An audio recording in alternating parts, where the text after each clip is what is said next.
Cauliflower கறி எப்படி பண்ணலான்னு பார்க்கலாம். அதுக்கு காலிஃப்ளவரை கொஞ்சம் எடுத்து அதை வந்து தண்ணியில் போட்டு சுடுதண்ணியில் போட்டு நல்லா உப்பு போட்டு அதை கொஞ்சம் நல்லா சுத்தம் பண்ணி எடுத்து வச்சுருக்கோம். காலிஃப்ளவர் பொரியல் அதுக்கு வந்து வெங்காயம் பூண்டு கட் பண்ணி வச்சுருக்கோம். வெங்காயம் தக்காளி.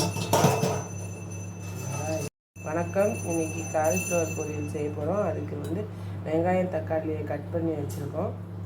நல்லா கட் பண்ணிவிட்டு அதை வந்து சுடுதண்ணியில் போட்டு மஞ்சள் பொடியும் உப்பும் போட்டு நல்லா நீட் பண்ணி எடுத்து வச்சுருக்கோம். ஊற்றி வச்சு சீஞ்சட்டியில் எண்ணெயை ஊற்றி வச்சுருக்கோம்.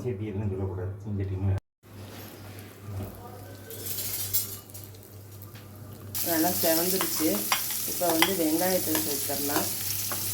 வெங்காயம் நல்லா பொன்னிறமாக வறுக்கணும். நல்லா வதக்குனதுக்கப்புறம் தக்காளியை சேர்த்தணும். பொன்னிறமாக வதங்கிடுச்சு. இப்போ நம்ம வந்து நெக்ஸ்ட்டு தக்காளியை சேர்த்துறோம். தக்காளியை நல்லா வதக்கி விட்டுட்டு நல்லா இதாகணும். நல்லா எண்ணெய் பிரிகிற வரைக்கும் நல்லா வதக்கணும் தக்காளியை. இப்போ இஞ்சி பூண்டு பேஸ்ட்டு சேர்த்துடலாம். இஞ்சி பூண்டு பேஸ்ட்டு சேர்த்துருக்கேன். வெங்காயம் தக்காளியும் போட்டாச்சு. நல்லா வணங்கினதுக்கப்புறம் இஞ்சி பூண்டு பேஸ்ட்டு சேர்த்துருக்கேன். இப்போ இதை நல்லா கலந்து விட்டுடலாம். மசால் பொடி கொஞ்சம் சேர்த்துருக்கோம்.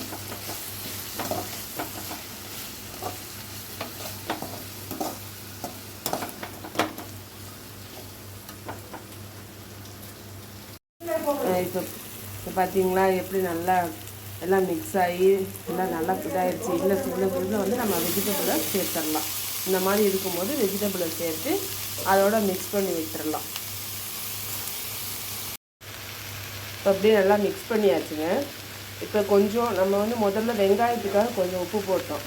ஏன்னா வெங்காயம் வந்து சீக்கிரமாக வணங்கணும் அப்படின்னா கொஞ்சம் உப்பு போட்டோன்னா ஃபாஸ்ட்டாக வணங்கிடும்.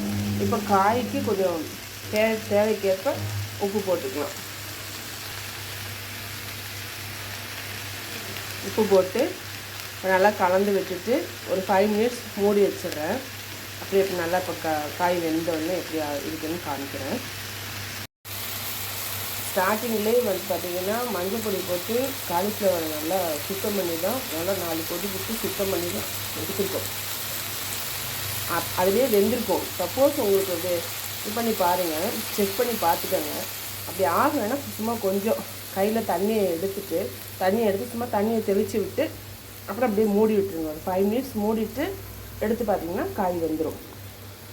ரொம்ப இதில் தண்ணி ஊற்றுனாக்கா ரொம்ப அப்படியே சொதன்னு ஆகிடும். அந்த மாதிரி பண்ணாமல் நம்ம ஸ்டார்டிங்லேயே இந்த மாதிரி பண்ணும்போது அந்த காயோட இது வந்து அப்படியே இருக்கும், உடையாமல் நல்லாயிருக்கும்.